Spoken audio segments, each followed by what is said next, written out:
wassalatu wassalamu ala habibina wa nabiyina wa qurrata ayunina Muhammad ibn Abdillah wa ala alihi wa sahbihi wa man tabi'ahum bi ihsanin ila yaumiddin. Amma ba'd. Ndugu mtazamaji, tunaendelea na darasa zetu ambazo tunazozungumza kila siku na tunazofundishana kila siku na kuelekezana juu ya maadili na juu ya mfumo mzima ambao mwanadamu anatakiwa kuishi nao katika hii dunia. Ndugu mtazamaji, ama leo hii tutaendelea na tutaangalia mada inayosema sifa sita za mzazi aliye bora katika jamii. Sifa sita za mzazi bora katika jamii. Wazazi leo hii tumekuwa chanzo cha watoto wetu kuharibika na kuwa na maadili mabovu na mabaya katika maisha yao. Lakini yote haya watoto hawa wanatuangalia sisi, ima kutokana na vitendo ambavyo tunavyovifanya au mazungumzo ambayo tunayoyazungumza au maisha ambayo tunayoyaishi. Hivyo wao wanayachukua na kuyaendeleza, na pengine wao wakawa wabaya zaidi kuliko sisi.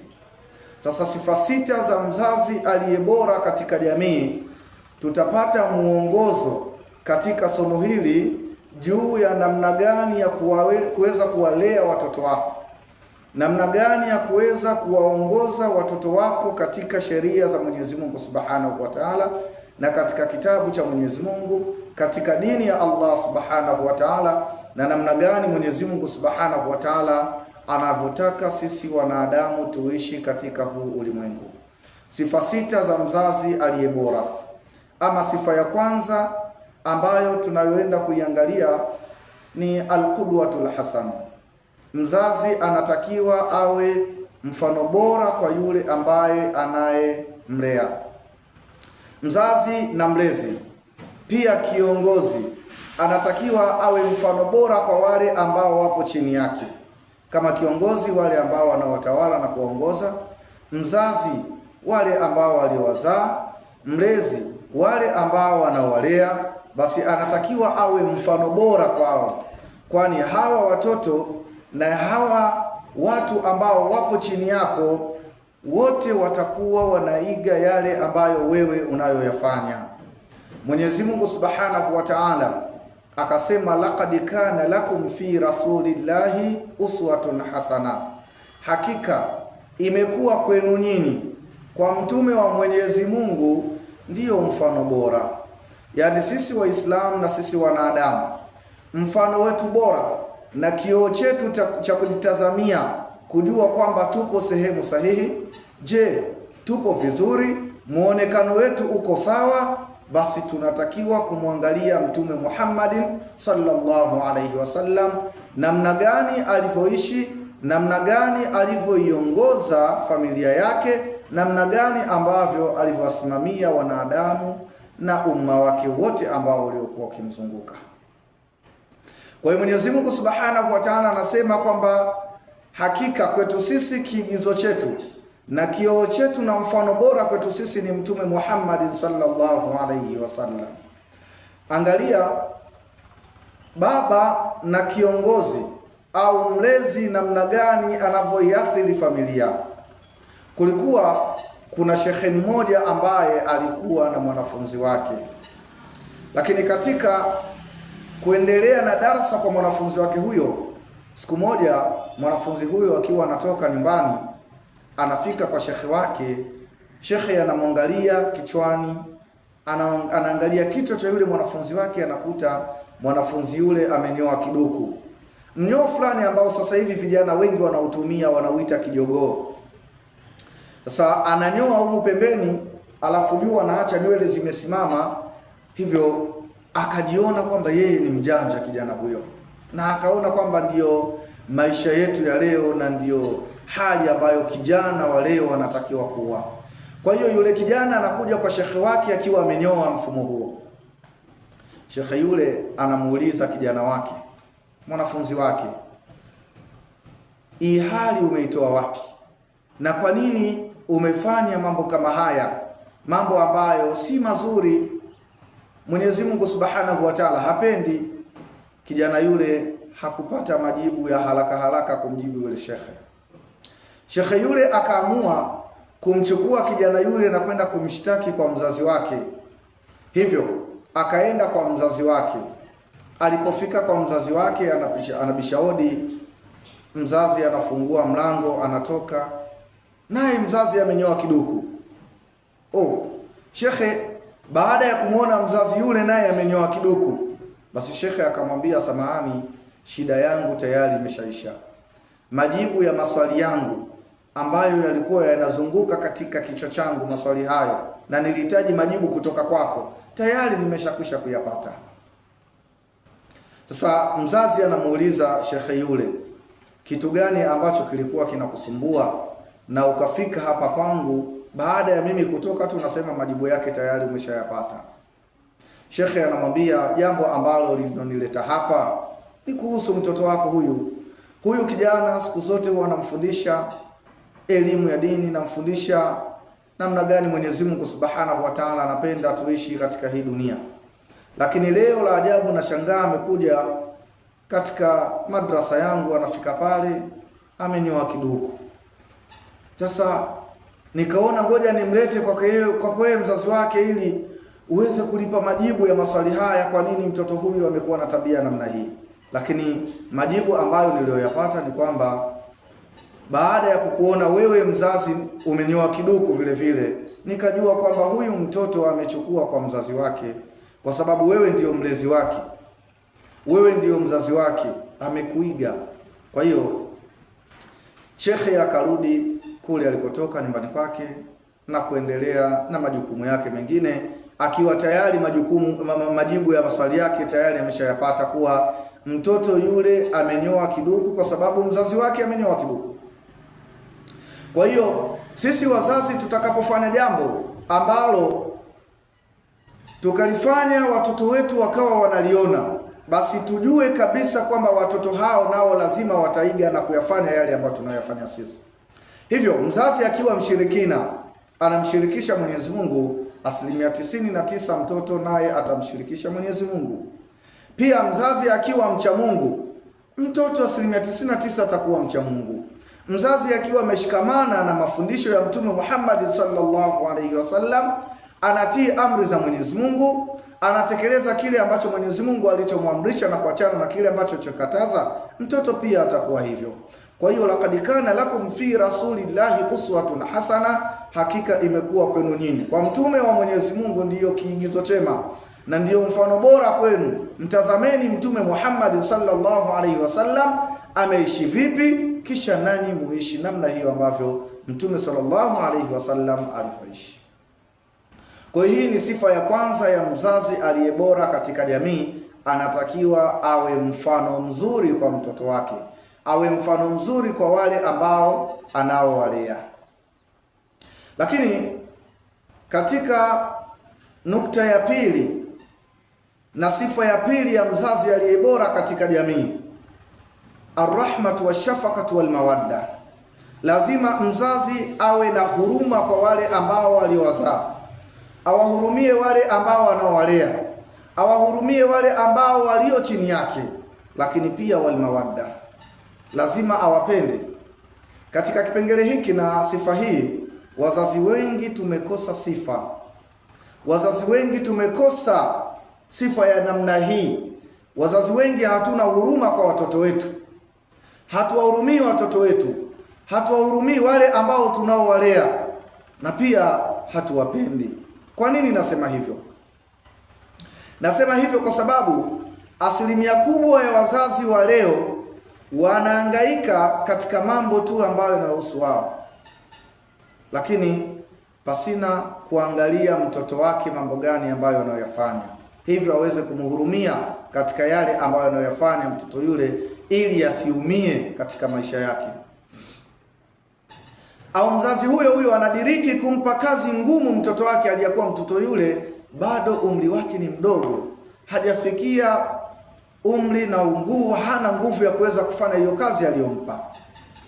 Akampa kazi kubwa, kazi ngumu, ya kulima, ya kubeba mizigo mizito, lakini ukiangalia umri wa yule mtoto hajafikia katika lika la kuweza kufanya hiyo kazi ambayo aliyopewa na mzazi wake.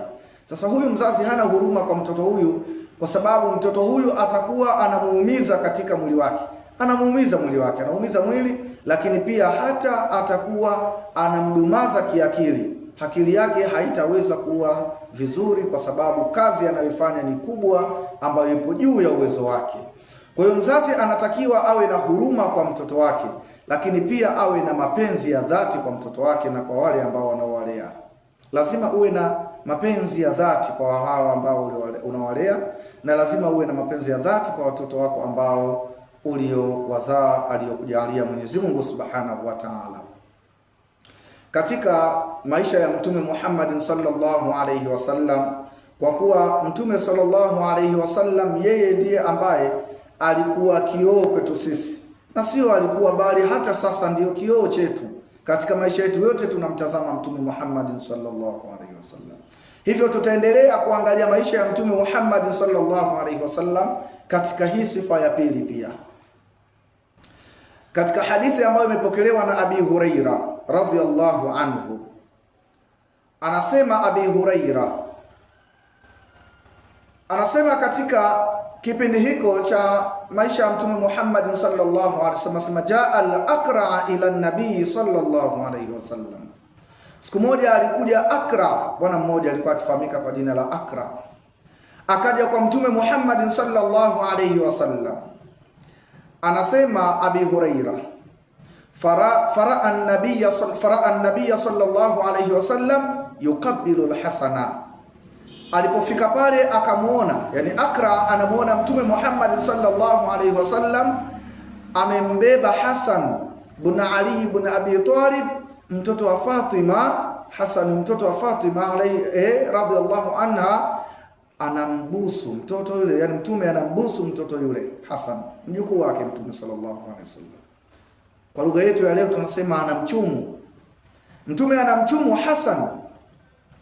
Sasa Aqra huyu alishangazwa na jambo hilo, akashangaa kwamba mtume wa Mwenyezi Mungu ametumwa kuja kufikisha ujumbe wa Mwenyezi Mungu, ana kazi nyingi sana za kufanya, ana majukumu mazito ya kufikisha ujumbe wa Mwenyezi Mungu Subhanahu wa Ta'ala, afikishe kile ambacho Mwenyezi Mungu Subhanahu wa Ta'ala anachokipenda, awafikishie wanadamu ili waweze kukifuata na kukifanyia kazi, lakini pia awaonye wanadamu katika mabaya ambao wanayofanya.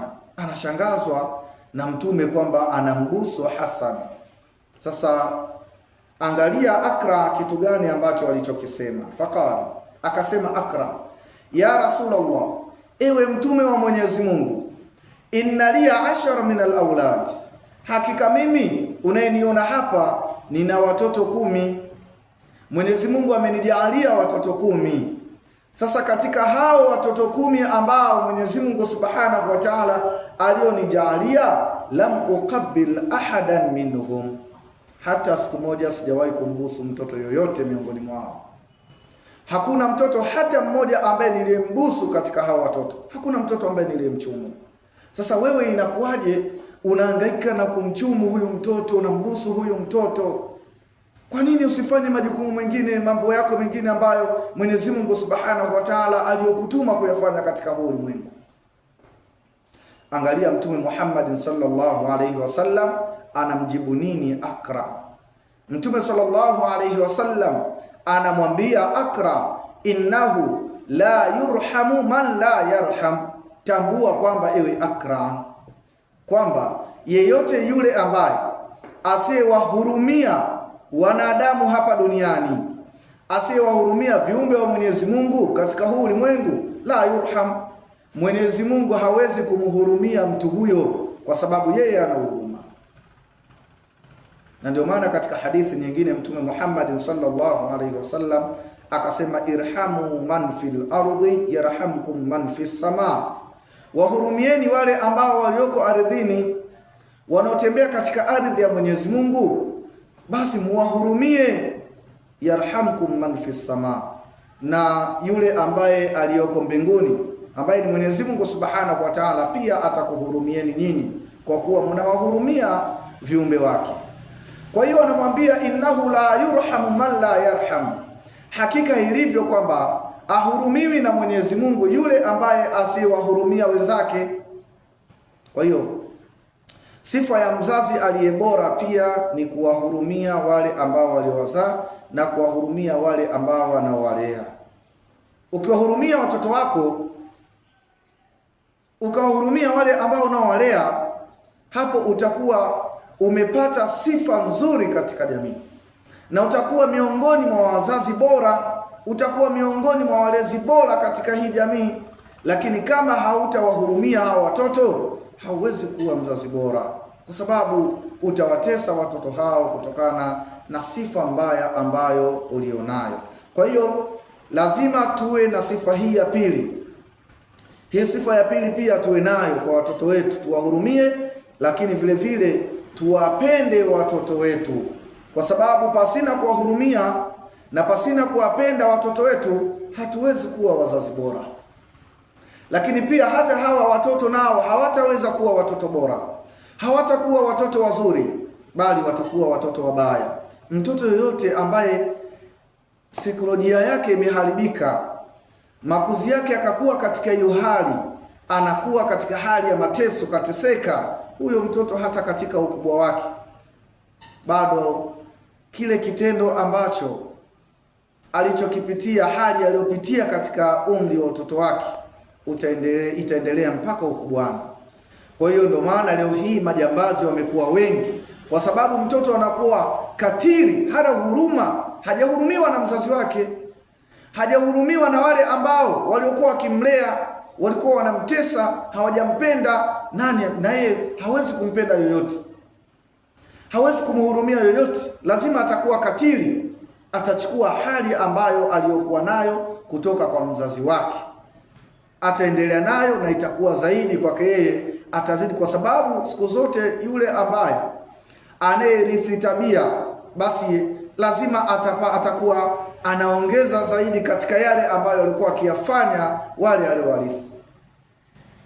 Kama amerithi tabia njema, basi atakuwa mwema zaidi kuliko yule ambaye aliyemrithi, na kama atakuwa amerithi tabia mbaya, atakuwa na tabia mbaya zaidi kuliko yule ambaye aliyemrithi. Ndio mfumo wa maisha ya dunia. Kwa hiyo lazima tuwahurumie watoto wetu ili tuweze kuwa wazazi bora. Na sifa ya tatu, ndugu mtazamaji, al-adlu. Mzazi bora lazima awe na sifa ya uadilifu, awe mwadilifu. Na kuna tofauti kati ya uadilifu na usawa. Hapa tuwekane sawa kidogo. Kuna uadilifu na usawa, ni vitu viwili tofauti, japo vinakaribiana kimaana, vinakaribiana lakini vinatofautiana. Tuanze na usawa. Unaposema usawa, maana yake ni kulinganisha vitu, ima vitu viwili basi vilingane, viwe sawa sawa. Nakupa mfano wetu sisi wa kibinadamu na maisha yetu. Leo hii wewe una watoto wawili, mtoto mmoja mrefu, mwingine mfupi. Sasa katika hawa watoto wawili, mmoja mrefu mwingine mfupi, tuchukulie mathalan katika nyakati za kula chakula. Munakaa mezani, chakula chenu munakula mkiwa mezani, una viti viwili vya hawa watoto wako au kwa ajili ya watoto wako.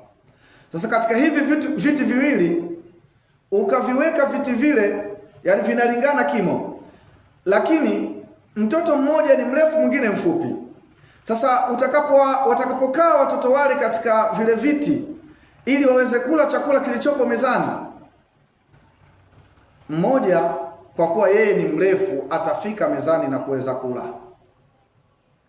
lakini mwingine kwa kuwa ni mfupi hawezi kufika mezani kutokana na ufupi wake, bado atakuwa chini, hawezi kula chakula kilichopo mezani.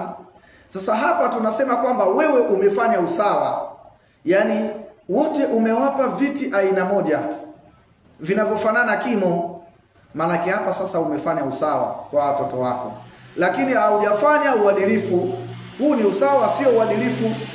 Ama uwe umefanya uadilifu, basi unatakiwa katika vile viti vyako viwili, unajua watoto wako hawa wawili, mmoja mrefu mwingine ni mfupi, basi kwa kuwa chakula kipo mezani na ukiweka viti ambavyo vinavyolingana, mmoja ataweza kula, mwingine hataweza kula, unachotakiwa kukifanya, tafuta kiti kimoja kiwe kirefu na chengine kiwe angalau kile kipimo ambacho yule kijana mrefu atakapokaa ataweza kufika mezani na kuweza kula kile chakula kilichopo mezani.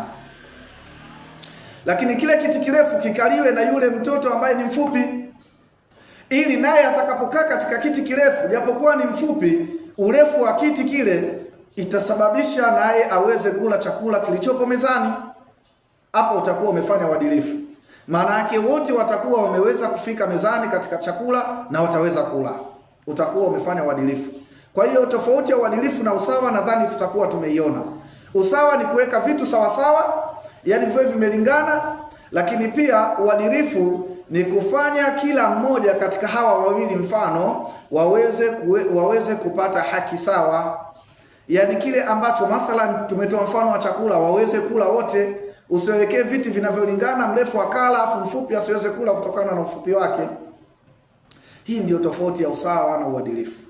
Sasa sifa ya mzazi bora si tu usawa, bali sifa ya mzazi bora ni uadilifu.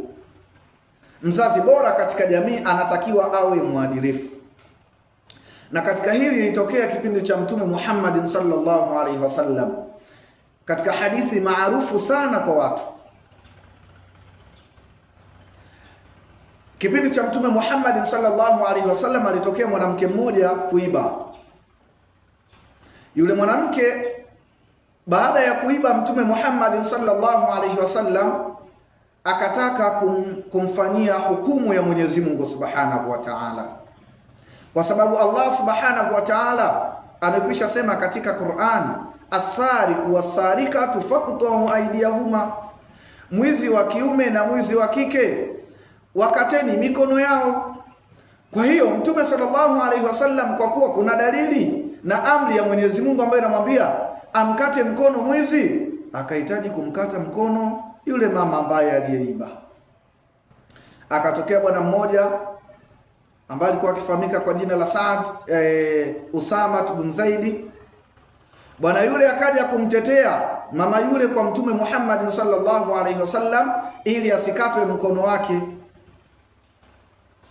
Sasa baada ya kufika kwa Mtume sallallahu alaihi wasallam na kumwelezea naye Mtume wa Mwenyezi Mungu, unajua huyu mwanamke anatoka katika kabila tukufu, anatoka katika watu ambao wana umaarufu, wana vyeo, wana hivi na hivi na hivi, kwa hiyo ni watu ambao daraja lao ni la juu. Endapo kama utamkata mama huyu, basi utakuwa umeiaibisha familia yake, utakuwa umewaibisha watu wake wote, lakini pia kabila lake na ule utukufu wao, basi utakuwa umeshuka, kwa sababu mmoja katika wao atakuwa ameadhibiwa kwa kosa la wizi. Anamwambia Mtume, kwa hiyo mimi nakushauri Mtume, hebu msamehe mama huyu, usimkate mkono wake. Lakini kitu gani ambacho Mtume Muhammad sallallahu alaihi wasallam alichokifanya? Hapo ndio utaona kuna uadilifu. Mtume sallallahu alaihi wasallam alikuwa mwadilifu, na ndio maana Mwenyezi Mungu Subhanahu wa Ta'ala mwanzo kabisa katika hizi sifa tunazozisema alisema kwamba Mtume ndiyo kiigizo chema kwetu. Angalia Mtume sallallahu alaihi wasallam hukumu ambayo anaitoa hapa. Kwa hiyo Mtume sallallahu alaihi wasallam akasema, atashfa'u fi haddin min hududillah, hivi unamuombea msamaha mtu ambaye aliyevuka mipaka ya Allah, mtu ambaye kavunja sheria ya Mwenyezi Mungu, ameiba, wewe unamuombea msamaha leo hii? Hauogopi wewe Usama? Anasema Mtume sallallahu alaihi wasallam, anasema innama ahlaka alladhina kanu min qablikum, hakika wameangamia wale ambao walikuwa kabla yenu. Kuna watu walikuwepo kabla ya ummati Muhammad sallallahu alaihi wasallam Mtume sallallahu alaihi wasallam anasema hakika watu hao wote wameangamia, wote waliangamia. Lakini kwa nini hao watu waliangamia? Anasema Mtume sallallahu alaihi wasallam, innahum kanu idha saraka fihi musharifu tarakuhu, watu wale walikuwa anapoiba miongoni mwao, lakini yule mtu aliyeiba akawa na cheo, akawa kiongozi, akawa maarufu, basi mtu huyo wanamuacha, hawamfanyi chochote, hawamuadhibu, hapewi adhabu yoyote, kwa sababu yule mtu ni mtu maarufu, kwa sababu yule mtu ni kiongozi, kwa sababu yule mtu anafahamika sana, anaheshimika. Kwa hiyo anapoiba au atakapofanya kosa hawezi kuchukuliwa hatua yoyote.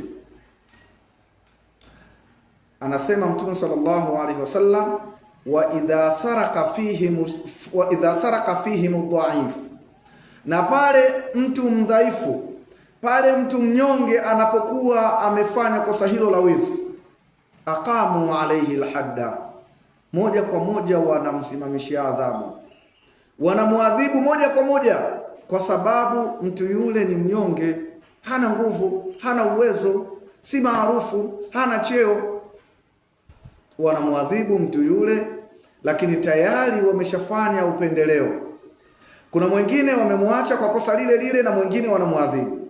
Kwa hiyo Mtume sallallahu alaihi wasallam yeye anaonesha kuwa ni mwadilifu, na alikuwa mwadilifu katika maisha yake. Mtume sallallahu alaihi wasallam anasema, wa aimullah, na ninaapa kwa Mwenyezi Mungu subhanahu wa ta'ala, lau anna Fatimata binta Muhammadin, lau kama Fatuma mtoto wangu mimi mwenyewe Muhammad mtume wa Allah, binti yangu, sarakati laqata'tu yadaha, siku moja ingetokea kwamba Fatuma ameiba, basi ningemkata mkono wake, wala nisingemhurumia, kwa sababu eti huyu ni mtoto wangu, kwa sababu eti huyu ni binti yangu, bali ningemkata mkono wake.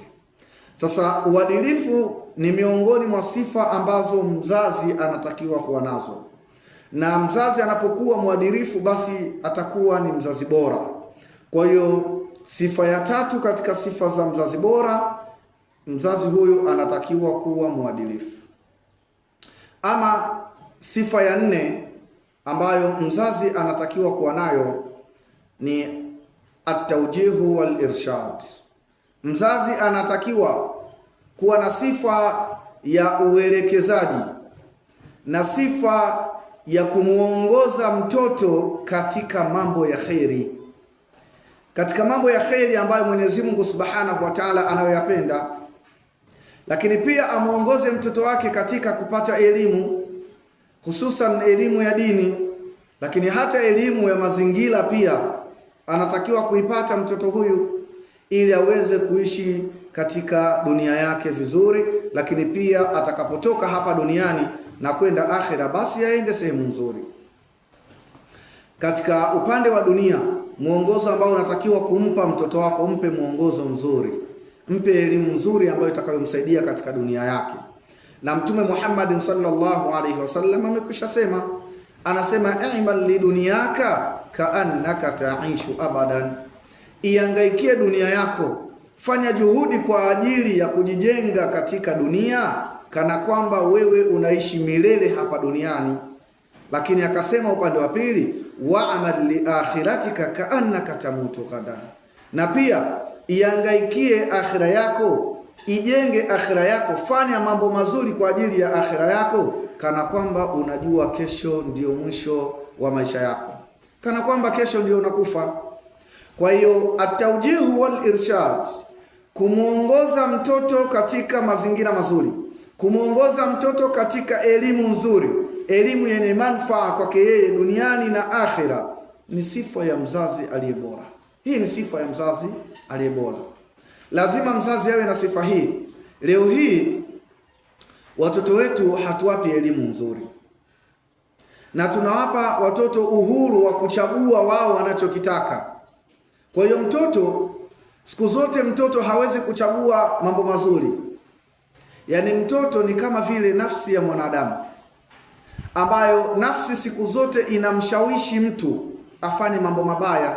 Inna nafsa la ammaratun bisu, Hakika nafsi ni yenye kumwamrisha mwanadamu, kumwamrisha mtu kufanya mambo mabaya. Hivyo mtoto maisha yake na akili yake, mawazo yake, muda wake wote anapenda tu kuvifanya vitu vibaya. Kwa hiyo wewe usipomsimamia mtoto wako na kumpa muongozo mzuri, huyo mtoto hawezi kuwa mtoto bora, hawezi kuwa mtoto mwema, hawezi kupata elimu ya msingi, elimu ya dini hawezi kuwa nayo, kwa sababu muda wote atatamani kucheza, atatamani kucheza sehemu ambazo si nzuri. Nawe mzazi wake umeamua kumwacha mtoto huyo, wala usimsimamie katika yale ambayo anayoyafanya. Kwa hiyo at-tawjihu wal irshad, kumuongoza mtoto wako na kumpa muongozo mzuri au mafunzo mazuri katika maisha yake yatakayomsaidia duniani na pia akhira, ni jambo la msingi katika maisha ya mwanadamu na maisha ya mzazi. Na ndio maana Mtume Muhammad sallallahu alayhi wasallam katika maisha yake aliwaongoza na kuwapa mafunzo mazuri wale ambao walikuwa akiwalea. Tukirudi kwa Abdullah ibn Abbas, anafahamika sana kwa Ibn Abbas, jina la Ibn Abbas. Huyu Ibn Abbas radhiyallahu anhuma alikuwa katika kipindi ambacho amekuta maisha ya Mtume Muhammad sallallahu alayhi wasallam yakiwa yanaendelea na mafundisho ya mtume yakiwa ndiyo ambayo yanapamba moto, ndiyo mafundisho ambayo watu wengi wanayafuatilia. Sasa siku moja Ibn Abbas radhiyallahu anhuma anafundishwa na Mtume Muhammad sallallahu alayhi wasallam. Anaambiwa na mtume, ya ghulam, yani mtume anamwambia Ibn Abbas, ewe kijana, inni uallimuka kalimatin, hakika mimi mtume wako, mimi mlezi wako, ninakufundisha maneno. Ninakufundisha maneno. Ni maneno gani ambayo Mtume sallallahu alaihi wasallam anahitaji kumfundisha Ibn Abbas? Anamwambia, ihfadhillaha yahfadhuka, mlinde Mwenyezi Mungu naye Allah atakulinda. Muhifadhi Allah, Allah atakuhifadhi. Ebu linda sheria za Mwenyezi Mungu, linda kitabu cha Mwenyezi Mungu, linda yale ambayo Mwenyezi Mungu Subhanahu wa Ta'ala aliyoyaleta katika hii dunia, naye Allah atakulinda. Ihfadhillaha yahfadhuka. Anamwambia ihfadhillaha tajiduhu tujahaka, muhifadhi Mwenyezi Mungu, mlinde Allah Subhanahu wa Ta'ala, Allah atakuwa upande wako. Kwa hiyo utaona Mtume sallallahu alaihi wasallam aliwafundisha wale ambao walikuwa akiwalea, aliwapa muongozo sahihi, na si Ibn Abbas tu bali pia hata wengine. Ukirudi kwa Anas bin Malik radhiyallahu anhu, Anas bin Malik alilelewa na Mtume Muhammad sallallahu alaihi wasallam. Alipelekwa na mama yake akiwa mtoto mdogo, akakuwa katika maisha ya Mtume Muhammad sallallahu alaihi wasallam. Lakini Mtume sallallahu alaihi wasallam katika malezi yake, siku moja wakiwa wanakula chakula, Anas bin Maliki kwa kuwa ni mtoto akawa anakula kwa mkono wa kushoto, na watoto wengi hupenda kutumia mkono wa kushoto katika kula, manake ndio mkono ambao unakuwa mwepesi sana kwao katika kula na kufanya jambo lolote lile. Mkono wa kushoto unakuwa mwepesi kwa mtoto. Sasa Anas bin Maliki kwa kuwa alikuwa bado mdogo, naye mkono wake ukawa mwepesi wa kuutumia katika chakula wa kushoto, basi akawa anakula kwa mkono wa kushoto. Mtume sallallahu alaihi wasallam hakumchapa Anas, hakumzuia kula, hakumtoa katika chakula, bali alichokifanya ni nini? Alimwambia Anas bin Maliki, anamwambia kul biyaminika, kula kwa mkono wako wa kulia, wa kul mimma yalika, na kula kile ambacho kilichokuelekea wewe, yani ulichokielekea, kilichopo mbele yako ndicho unatakiwa kula. Angalia mafundisho ya Mtume Muhammad sallallahu alaihi wasallam, anafundisha mpaka katika kula, kula kwa mkono wa kulia. Sisi leo hii watoto wetu wanakula kwa mikono ya kushoto, wala hatuwafundishi watumie mikono ya kulia.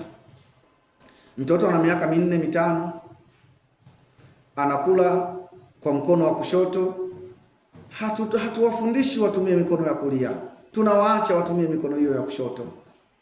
anakula kwa mikono miwili, wa kulia anakula na kushoto huku, pengine anakunywa chai, andazi lipo mkono wa kulia, chai mkono wa kushoto. Mzazi anamwangalia na haongei chochote kile. Mtume anamwambia Anas, kula kwa mkono wa kulia, lakini kula kilichopo mbele yako, usile cha pembeni yako. Kwa hiyo hii ni sifa ambayo mzazi anatakiwa kuwa nayo, kumwamrisha na kumfundisha mtoto wake mambo ambayo yaliyo mazuri, kumwelekeza mtoto wake katika mambo mazuri. Na ndio maana hata Mtume sallallahu alaihi wasallam akatuamrisha sisi wazazi, anatuambia muru auladakum bisala, waamrisheni watoto wenu kuswali. Yani wewe mzazi unatakiwa kumwamrisha mtoto wako atekeleze ibada ya swala. Jiulize sasa, wewe unawaamrisha watoto wako kuswali? Ushawahi tu, achana na kuamrisha, kuwakumbusha tu, umeshawahi kuwakumbusha watoto wako kuswali? Alafu nao unajihesabu kwamba ni mzazi mzuri. Hauna sifa ya mzazi mzuri, hauna sifa ya mzazi bora, kwa sababu haumfundishi mtoto wako mambo mazuri. Kwa hiyo miongoni mwa sifa ambazo mzazi anatakiwa kuwa nazo ni sifa ya kumfundisha mtoto wake mambo mazuri na kumpa maelekezo na muongozo mzuri ambao Mwenyezi Mungu Subhanahu wa Ta'ala anaupenda. Kutokana na muda tutaenda haraka, japokuwa kulikuwa kuna mazungumzo marefu hapa. Utaona kina Luqman alayhi salam. Luqman huyu naye alimwelekeza mtoto wake, wa idh qala Luqman libnihi wa huwa ya'idhuhu. Mwenyezi Mungu Subhanahu wa Ta'ala anatueleza pale Luqman alipomwambia kijana wake na akiwa anampa mawaidha, alimwambia mambo mengi sana. Ya bunayya, ewe mtoto wangu, la tushrik billah, usimshirikishe Allah. Sasa leo hii wewe mtoto wako anamshirikisha Mungu, haujali, unamwacha. Kwa hiyo kuna mambo mengi ambayo tungeyazungumza hapa, isipokuwa kutokana na muda basi hatuwezi tukayazungumza mambo hayo. Lakini kipengele cha 6 cha mzazi bora katika jamii ni awe na sifa ya alafu, awe msamehevu, awe anawasamehe watoto wake, awe na sifa ya kutoa msamaha. Kuna wazazi ya wasamehi. Kuna mzazi kila kosa ambalo litakalofanywa na mtoto wake lazima amwadhibu. Lazima kila kosa ambalo mtoto atakalolifanya atamwadhibu, na adhabu atakayompa itakuwa kubwa zaidi kuliko hata ile kosa ambalo alilofanya. Ndio maana leo hii unasikia baadhi ya wazazi wanawachoma moto watoto wao, wanawachoma moto kwa sababu mtoto yule pengine kafanya kosa tu la kawaida. Utasikia mzazi kachoma moto mikono ya mtoto wake. Ukiuliza kosa ni nini, mtoto alidokoa mboga. Mzazi amemkatakata, kamjeruhi mtoto wake, kosa nini? Alichukua shilingi 200 ndani. Sasa adhabu anayopewa haiendani na kosa ambalo alilofanya, lakini pia haumjengi mtoto yule, bali utakuwa unamharibu. Lakini mzazi unatakiwa uwe na sifa ya kumsamehe. Kuna makosa ambayo akiyafanya unatakiwa kumwadhibu, kama vile Mtume sallallahu alaihi wasallam anaona akasema kule wadhuribuhum alaiha li'ashri, alipotuelezea kuhusu kuswali, kuamrisha watoto wetu juu ya kutekeleza ibada ya swala watakapofikisha miaka 7, lakini anasema wakifikisha miaka 10 na wakaendelea kukataa kuswali, basi muwachape. Kuna makosa unatakiwa kuwachapa watoto wako. Sina maana kwamba umchape tu katika hayo mambo ya swala, bali hata makosa mengine, lakini si kila kosa ambalo analolifanya mtoto umchape. Kwa siku utamchapa zaidi ya mara 100 mtoto, kwa sababu asili ya mtoto ni kufanya makosa, na makosa ambayo anayoyafanya anatakiwa arekebishwe, aelekezwe ili aweze kujifunza katika yale ambayo anayofanya, na wala si kumwadhibu katika kila kosa ambalo analolifanya. Kwa hiyo alafu unatakiwa kuwa na sifa ya kusamehe. Mwenyezi Mungu Subhanahu wa Ta'ala anamwambia Mtume Muhammad sallallahu alaihi wasallam, khudhil afwa, ebu samehe wewe Muhammad. kuwa na sifa ya kusamehe, kwa kuwa wewe ni mlezi, wewe ni mzazi, wewe ni kiongozi, kuwa na sifa ya kuwasamehe watu. Lakini katika aya nyingine Mwenyezi Mungu Subhanahu wa Ta'ala akasemaje, wa intafu wa tasfahu wa taghfiru fa inna Allaha ghafurur rahim, kama mutasamehe na mukafuta vinyongo vilivyomo katika nyoyo zenu, watasfahu, mukafuta vinyongo na chuki zilizomo ndani ya nyoyo zenu, wataghfiru, na mukaomba msamaha kwa Mwenyezi Mungu Subhanahu wa Ta'ala, fa inna Allaha ghafurur rahim, kwa hakika Mwenyezi Mungu ni mwingi wa kusamehe na mwingi wa huruma. Kwa hiyo mzazi anatakiwa kuwa na sifa ya kusamehe, na Mtume Muhammad sallallahu alaihi wasallam katika maisha yake alipoishi katika mji wa Makka kabla hajahamia Madina, watu wa Makka Makuraishi walimpiga vita sana Mtume Muhammad sallallahu alaihi wasallam, na wakamtoa katika mji wa Makka, wakamfukuza Mtume. Mtume anaondoka katika mji wa Makka, anasema akhrajuni min baladin ana uhibbu, wamenitoa katika mji ambao mimi ninaupenda zaidi, wamenifukuza hawa watu katika huo mji ninaupenda zaidi. Na ndio maana Mwenyezi Mungu akasema katika suratul Balad, la uqsimu bihadha albalad wa anta hillum bihadha albalad, ewe Muhammadi una haki na una uhalali wa kuweza kuishi katika huu mji wa Makka. Lakini anaondoka Mtume sallallahu alaihi wasallam katika mji ambao wanaopenda, watu wake wamemfukuza. Baada ya kukaa muda mrefu katika mji wa Madina, baadaye Mtume sallallahu alaihi wasallam anarudi katika fathu Makka, anarudi na jeshi kubwa, tayari ana nguvu, anauchukua mji wa Makka, unakuwa wa kwake. Anawakusanya wale wote ambao waliomfukuza, anawauliza madha tadhunnuna inni fa'ilun bikum, hivi munadhani kwamba mimi nitakufanyeni nini leo kutokana na yale ambayo mlionifanyia kipindi kile nilivyokuwa nikiishi katika mji wa Makka na mkanifukuza? Sasa huu mji leo hii upo katika mikono yangu, hivi mnadhani nitakufanyeni nini? Angalia wale mabwana walisemaje, wanasema akhun karimun wa bunun karim, sisi tunaamini kwamba ndugu yetu ambaye baba yako wewe alikuwa mtu mkarimu, mtu mzuri, mtu mwema, wa bunun karim, na wewe tunaamini kwamba utakuwa mkarimu kwetu sisi na utakuwa mwema kwetu sisi. Kwa hiyo Mtume sallallahu alaihi wasallam alichokifanya nini? Akawaambia idhhabu wa antum tulaqa, nendeni mupo huru, hakuna mtu ambaye atakaye kuguseni. Mzazi anatakiwa awe na sifa ya kusamehe. Mzazi na mlezi anatakiwa awasamehe wale ambao anaowalea na waliopo chini yake. Lakini mwisho katika hizi sifa sita ambazo tunazozikusudia, sifa ya mwisho ni addu'a. Mzazi anatakiwa kuwaombea dua watoto wake, na katika dua kuna duaul walidi liwaladihi, dua ya mzazi kumwombea mtoto wake mambo mazuri.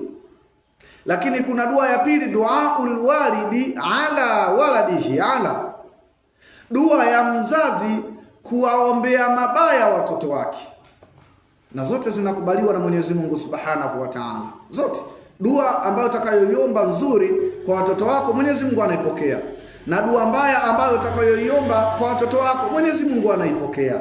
Kwa hiyo wewe unatakiwa kutumia dua nzuri kuwaombea watoto wako, kwa sababu unahitaji watoto wako hawa wawe watoto wazuri, wawe watoto wema.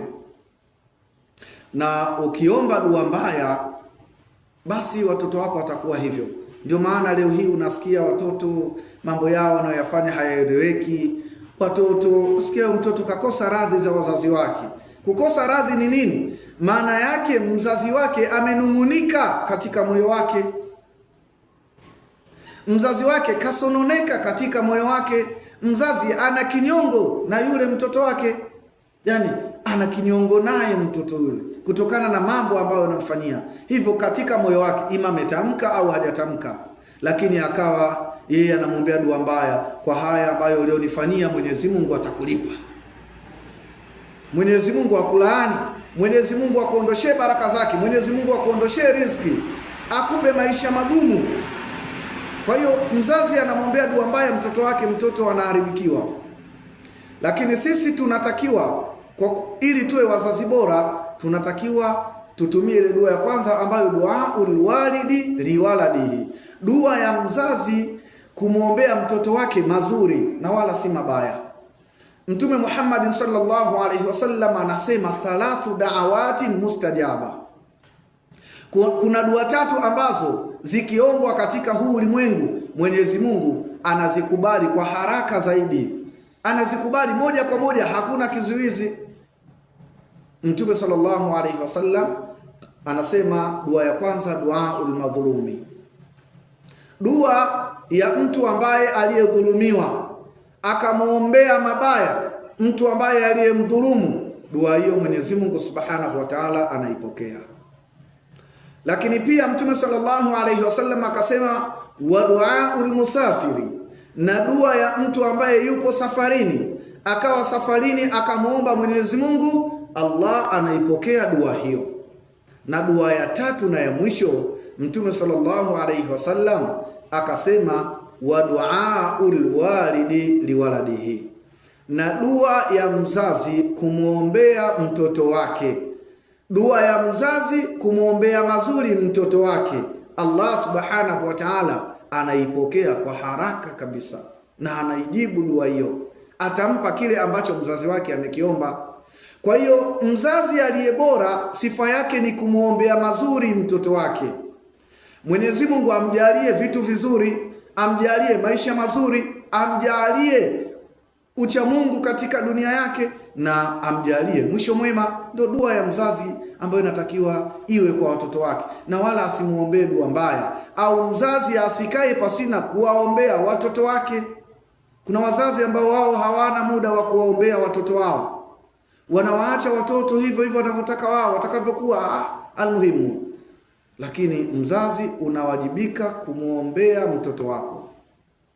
Muombee dua nzuri mtoto wako, basi Mwenyezi Mungu Subhanahu wa Ta'ala atakubali dua ile ambayo unayoiomba. Kwa kumalizia tu, labda tukumbushie kwa ufupi kabisa, kwa mukhtasari, yale ambayo tuliyoyazungumza leo hii. Tumezungumza sifa sita za mzazi aliye bora katika jamii, na sifa ya kwanza tukasema mzazi anatakiwa awe mfano bora kwa watoto wake. Lakini pia sifa ya pili tukasema mzazi anatakiwa awe na huruma kwa watoto wake, lakini pia na mapenzi. Katika huruma unganisha na mapenzi, hapo awe na mapenzi ya dhati kwa watoto wake. Lakini tukasema sifa ya tatu mzazi anatakiwa awe mwadilifu, mzazi awe mwadilifu. Na sifa ya nne mzazi anatakiwa ampe muongozo mzuri mtoto wake. Sifa ya tano tumesema mzazi anatakiwa awe anasamehe, na sifa ya sita mzazi amuombe dua mtoto wake au watoto wake. Wasallallahumma ala sayyidina Muhammadin wa ala alihi wa sahbihi wasallam. Wassalamu alaikum wa rahmatullahi wa barakatuh. Mpaka wakati mwingine. ضياء يملأ الآفاق ونور يبعث الأشواق وفيه محاسن الأخلاق والقرآن